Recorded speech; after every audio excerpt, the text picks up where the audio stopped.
Kongoi mising bigap Kalenjin, Itagat, and tetutietab Tililinda, kainet nenyu ko Chemtai Kirui. Eng rani kibendi kibaishe kutitab Kiingereza.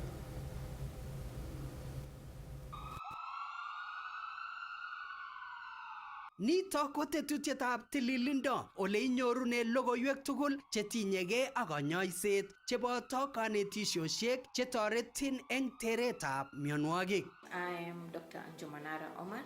Kainaik kekurena Luke Kipruto Arab Tuitoek. My name is Dr. Justine Jolagato-Dioni. My name is Dr. Waweru Monyo. I am Dr. Shrikant Andwati. My name is Dr. Frederick Kairibia. My name is Dr. Beatrice Nganso. Testai iger tetutietab tililindo eng Kass TV amu kimnatet naet.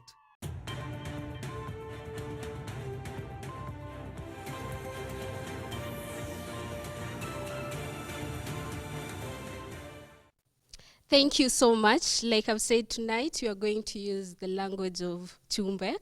In the studio today, I have two guests with us today to speak about the issue of cancer. And we have in studio with us Nancy Andwati, who is the founder of Arise Against Cancer. And we also have Tony Kisaka, who is the communication director at Arise Against Cancer. We're going to look about the issue of cancer journey and also the mission of Arise Against Cancer and how they're creating awareness about this issue that we've been bringing a lot of conversation around that. Last week we had a doctor to speak about lung cancer.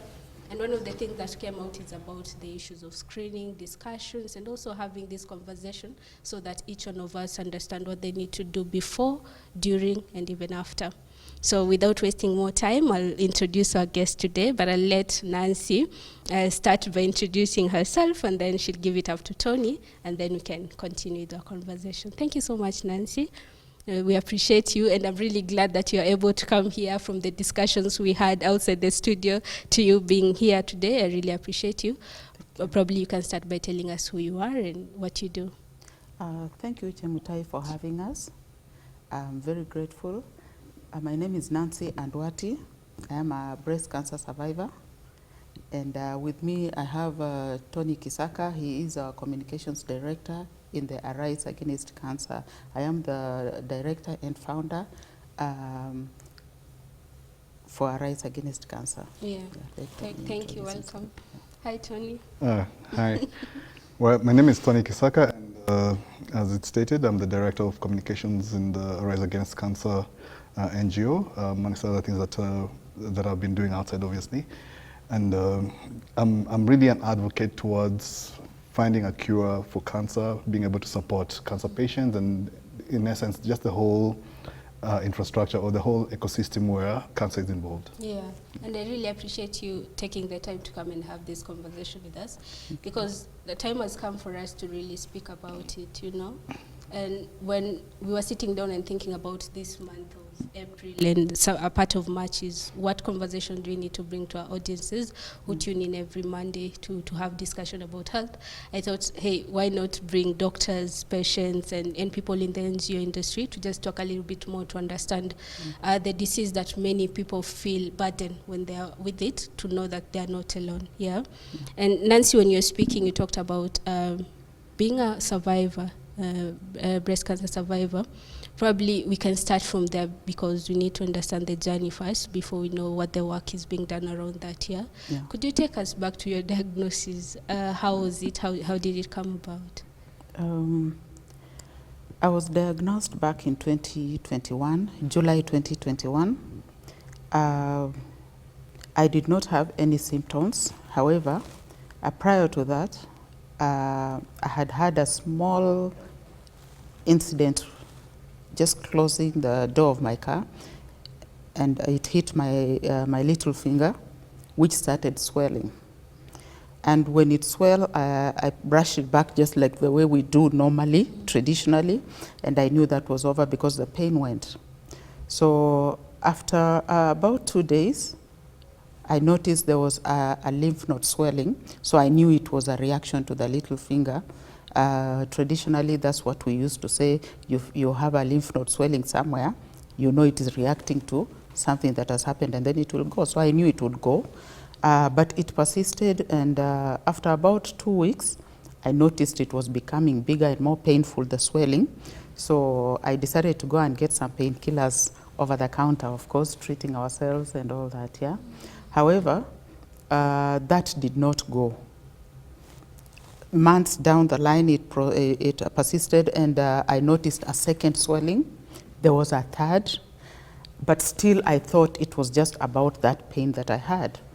So after a while, I noticed I could not use my right hand to do anything, and of course, me being from Western and being Mluya, we cook a lot of ugali all the time. So this time around, I could not even make ugali for 2 people in my own house. Yeah, so because the right hand could not be used, it was very painful. So I told my husband, my hand can't do anything anymore. I could not lift anything. I tried to lift and they fell. So he asked me, are you okay? I said, I think I'm okay. I think that is just a muscle and it will go. I didn't even tell him about the lymph nodes because I thought it wasn't a serious thing at that time. And I remember then in September, I had lost an auntie of mine the previous year. So we were going to do a Thanksgiving for a whole year gone, and we have been here. God has given us new life since we lost her. Yeah, because we also lost her to cancer. She had cervical cancer. And while we were at home, people around us, our neighbors in the neighborhood and all that in Kitale, they know me as this jovial person who is always up and down making things happen, you know, moving around. But this time around, I couldn't do that.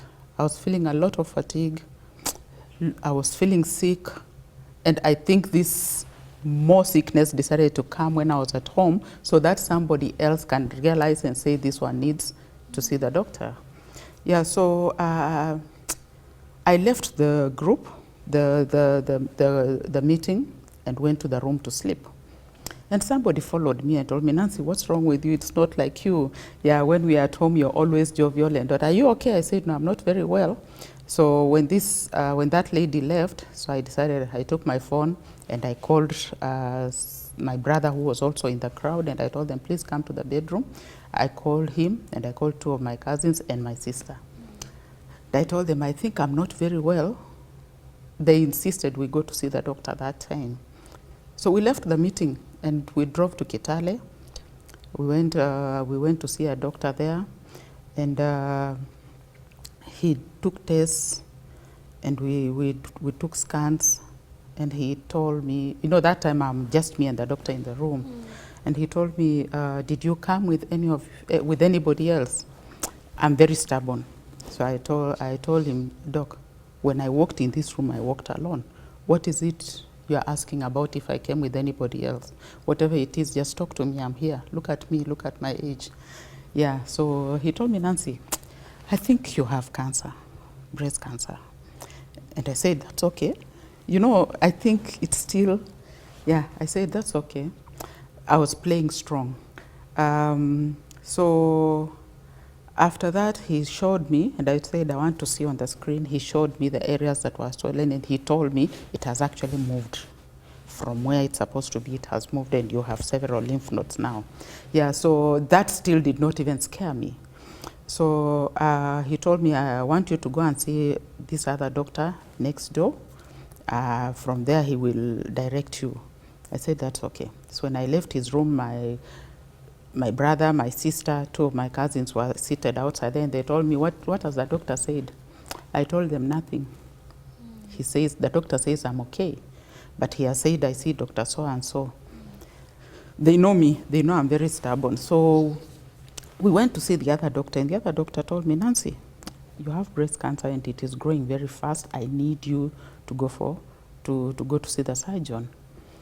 And I told him, Daktari, can I go back to Nairobi first? Because 1, I had left my family here.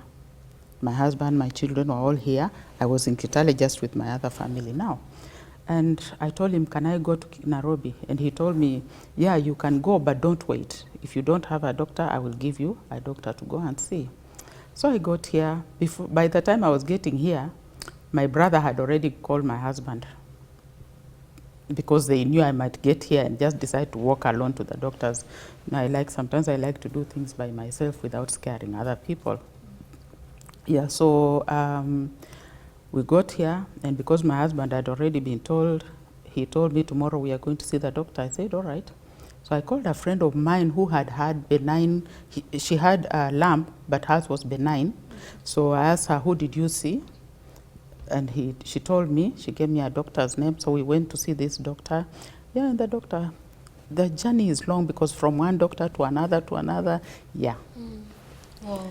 Yes. It is the initial reaction. You know, most people, when you get that information, you don't know what to do, and how you receive that message. Actually, it's something. To date, I think either I'm still in denial, because up to now, I still am not. It has not moved me.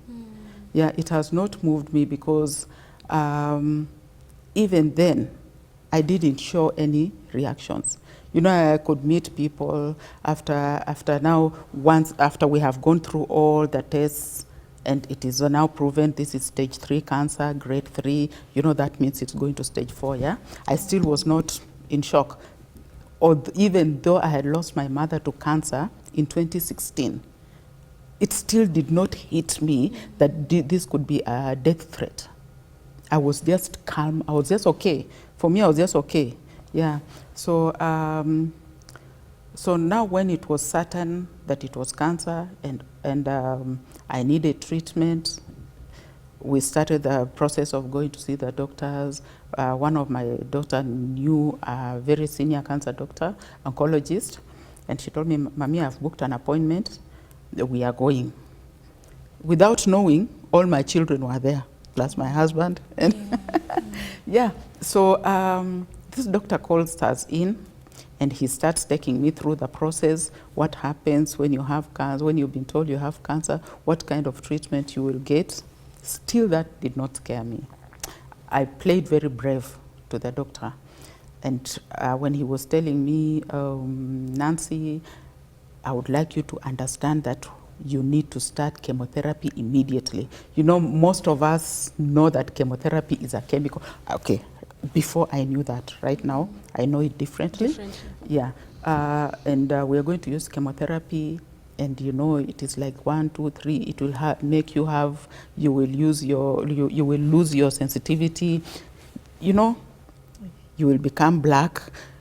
You know, all those things. And I told Doctor, is there any other way you can put these things you're telling me? Because for me, if it was not me who is playing strong now, anybody else, already you've been told you have cancer. To me, that's already a big thing. Then now here is a doctor who is just bluntly telling me you're going to lose your hair, you might lose your breast, you know, all those things, yeah? I played strong and I told him, Doc, tell me anything else. And he told me, I want you to start your treatment next week. That was December. December, we are supposed to be going into holidays. On my mind, I'm like, chemotherapy actually kills because it's a chemical. You know, we have had all those things, yeah? So I told him, Doc, can I start my treatment after Christmas? So that would be in January. He told me no. And he told me, you know, I hate it when I tell patients that they are supposed to start treatment and then they don't come, and then I hear they are dead. You know, he's telling me all that, and here I am, I've been told I have cancer, and I have my children here, plus my husband and my son-in-law. I told Doc, you know what? I will not die, and even if I die, I'm not going to be the first one.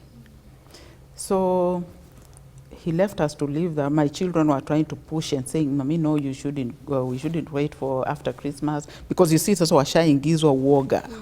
You know, and that's what I was avoiding. Na mimi nilikataa mtu ataniingiza uoga. So watoto washaingizwa uoga. Told me, Mommy, no, Mommy, you know, you have to listen. I said, no, look here, my children. I'm not going to die. I'm going to have Christmas with you, with all my children. We are going to have Christmas. We're going to enjoy ourselves. I will come back and start the treatment. And of course, they know me. They know when I've decided that is it. So we left the doctor's premises, and when we went home after 3 days, he calls me and tells me, when are you starting your treatment? I told Daktari, I told you I'll start my treatment after Christmas. He was very furious, and I left it at that. Yeah, so we went for Christmas. We decided to go and enjoy ourselves. We went to Kilifi. My brother lives in Kilifi with his family, so we went there, and I enjoyed myself. I had, although I think the devil knows when you're having fun that he doesn't want you to have fun. So somewhere along the line, when we are having fun, the pain started. It was crucial, that pain was, the neck, I could not even do, So, and I kept telling them, you guys continue with your fun. Don't mind me. Please don't stay back because of me, just go. So they could go have their fun, and they're calling me, are you okay? I said, me, I'm okay. If I'm not okay, I'll call you. So just enjoy yourselves. So they left me in the house for that day. And so my husband decided the next day, no, we are going back to Nairobi because you're not feeling very well. So the next day we drove back, and I said I will still not go until January. I'm not starting my treatment during the holidays. Yeah, so that was it. Wow. I was not scared at all. For me, it's up to today. Yeah. Yeah. Oh, wow. What an inspiring journey to begin. And I would like to know how the treatment journey was, but also what made you stay hopeful even when you have a doctor who is blunt in such a situation. Yeah, I think what made me refuse to start that treatment was just my stubbornness. It was not anything else. It was just my stubbornness. Would it be different if the doctor had approached it differently, do you think? Maybe if he had told me, Nancy, it's okay, you can start your treatment and still go on holiday, maybe it would have made a difference. However, I had already, Google has become our friend and all that, yeah? I had done all that research about chemotherapy, and I knew that once I started the holiday, I will disrupt everybody else's holiday. You see, at that point, I didn't want to just think of me. I don't want to become very sick because of that treatment and disrupt the whole family, because, when you're sick, everybody else around you is sick. Yeah, so I didn't. So I couldn't have started that treatment at that time. And I told him, Daktari, I cannot just be diagnosed and I die the next day. I'm sure even this death will give me some time until after Christmas. He told me, you're very stubborn. And I said, no, that is not it. Yeah. Could you tell us briefly, because I feel like this conversation is like a whole sit down, Yeah. But how was the treatment like for you? Cancer treatment is not easy. But I think it is also how you handle it. Right from the beginning, I talked to myself and I said, Liwe liwalo, I'm starting this treatment. And I think I had very good doctors, because before I started the treatment, I spoke to a doctor. Thank you, Dr. Komen. He was very, very mature in approaching. In fact, had I approached him first, I could have started my treatment maybe in December. He was very straight in his talk about cancer. He told me, Nancy, there is treatment. Nowadays, you don't have to suffer that treatment. And he told me, chemotherapy will not kill you. We are now having many more people surviving, not dying. So believe me, you're going to be among those people who will survive. Yeah. So I went ahead and I started my treatment. I didn't start my treatment here in Kenya, because already nilikuwa nishawekwa uoga. We've seen many people dying, and yeah, so the family was also already scared and all that. And because I was diagnosed with very aggressive breast cancer, so when the family hears aggressive, they think I will die. By morning, I'll be dead. So they decided, no, let's go and have your treatment in India. So in January, we left for India. My husband came with me, and I started my treatment as soon as I got to India. And the doctors in India were also very good. The treatment protocol they put me on was very, very, very effective. And I wouldn't sit here and tell anybody that it is a must when you start chemotherapy, you will have diarrhea, you will have vomiting. I never experienced any of those. Probably maybe the medication that I was given, I don't know, because I also know of many people who have suffered during that treatment. And the journey was not so bad for me. The scaring bits came. Chemotherapy is bad, but I think it also depends on how you have taken it. Kama ushawekwa uoga na umekuwa muoga, you may not go through it. Because I remember when I lost my test buds, because that is one thing that chemotherapy does. It kills your white blood cells, so your test will go immediately. Hata kama ulizaliwa kama mimi nikikula ugali, you will not taste the ugali. So I tried to put humor in all this. So I kept talking to my food. You know, within me, I was telling my food, I know how you taste. Chemotherapy is not going to make you taste different. So I tried, and I kept eating and swallowing with water. When I'm not able to eat, I could swallow with water. Because one, I knew that if I don't eat, that is how people die. So it is not the chemotherapy that will kill you. It is the fact that maybe you have stopped to eat. And when you stop eating, you know there are no nutrients in your body anymore. So you have to try and eat so that your body has the strength to withstand the chemotherapy, which is actually a chemical. Yeah, so that kept me going, and I was eating. Yeah. I didn't stop eating anything.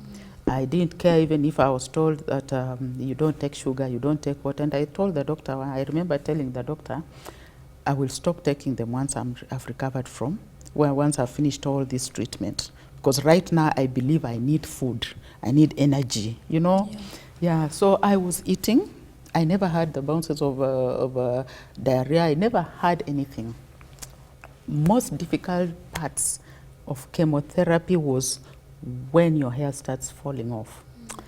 I had beautiful hair, very beautiful hair, admired by everybody. Now my hair is going. No one has ever, my husband, when he married me, he never saw my scalp. Now he might stand there and tell me, hey, when I married you, you had hair, you know? But I said, okay.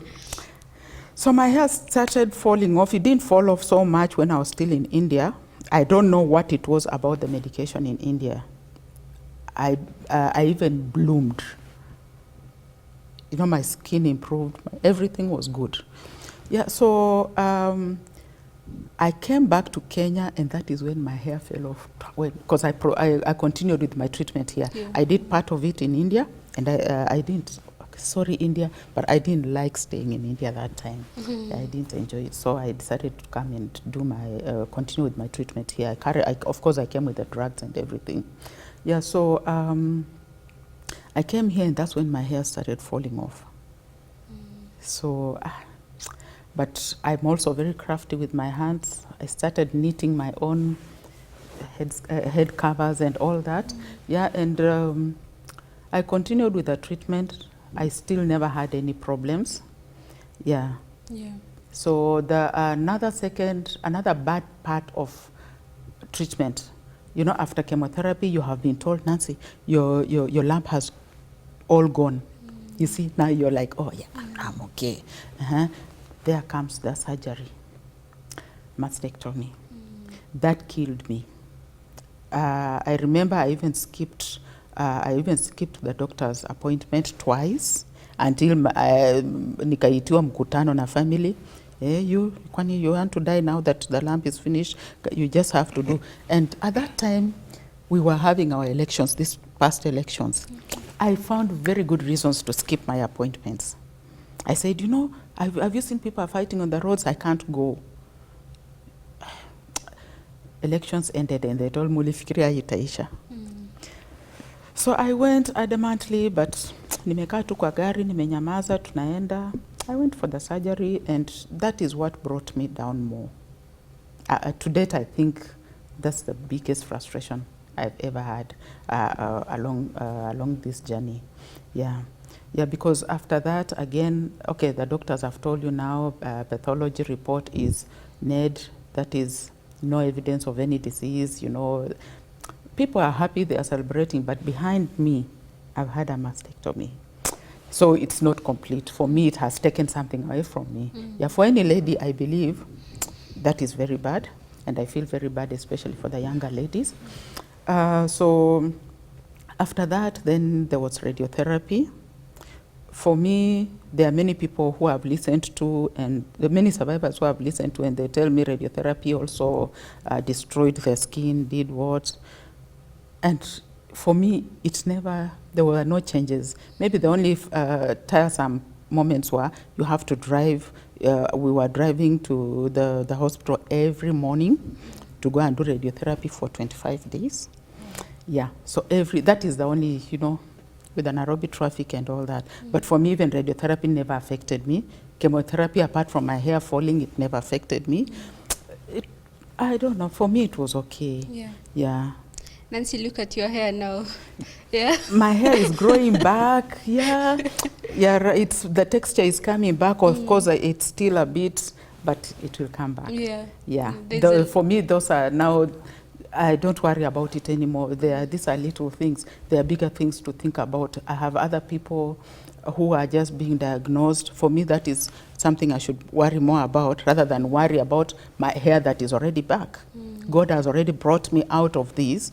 Why would I start focusing on what I don't have? And we have other people who are going through the diagnosis and all that. Yeah.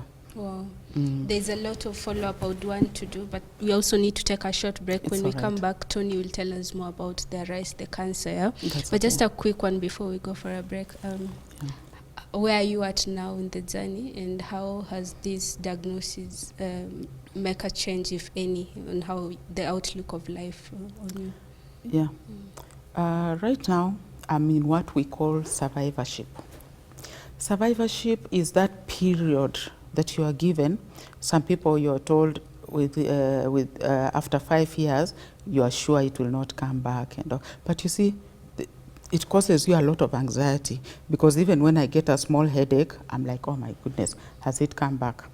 If I get any pain in my arm, I'm like, oh, has it come back? I feel so there is that fear of recurrence, which is worse than even when you have been diagnosed. Because when you've been diagnosed, you know what you're facing. You know there is treatment and all that. But now, it is that fear of the unknown. Every day you wake up and like, oh, thank God, I'm alive. It is that fear of recurrence.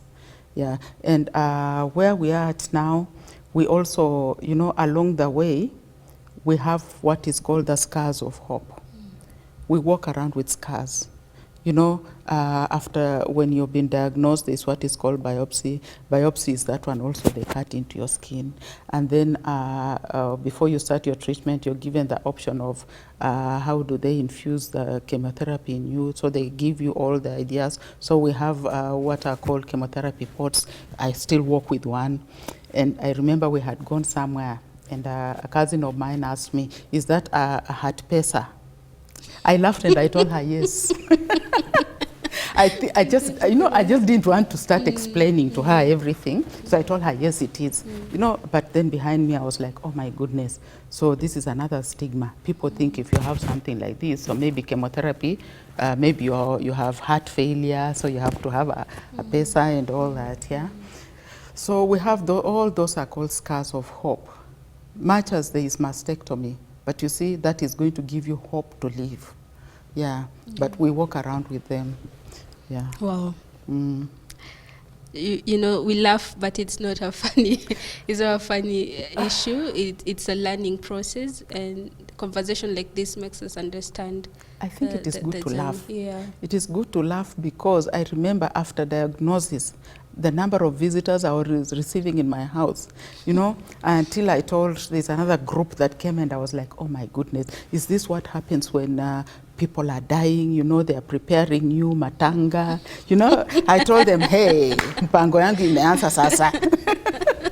And they laughed, because I turned everything into humor. I didn't want people around me also to start feeling. Yeah, so I remember there's another team that came, and somebody asked me, Nancy, are you really sick? Because I stood, I was so strong, I made for them tea. I think they expected, I told them, oh, you expected to find me in bed? No, I will not do that. Yeah, because mimi si mahututi, Yeah, so I turned everything into humor. Anybody who came to visit me were laughing throughout. And I remember there is another pastor. very senior pastor of a church.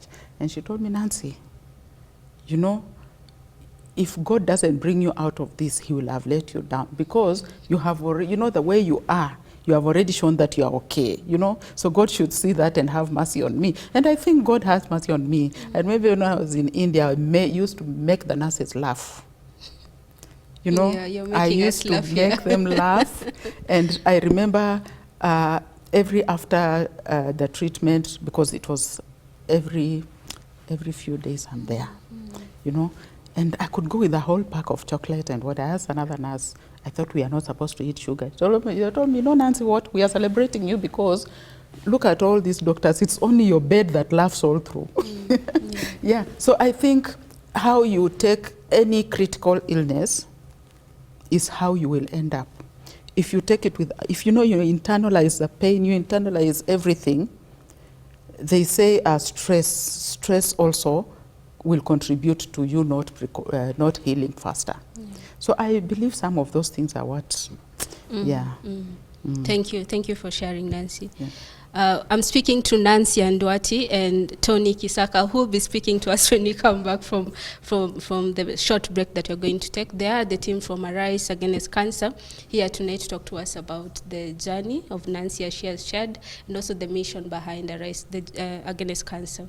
We're going to take a short commercial break, but when we come back, we're going to continue this conversation, so don't go so far. Testai iger tetutietab tililindo en Kass TV amu kimnatet naet.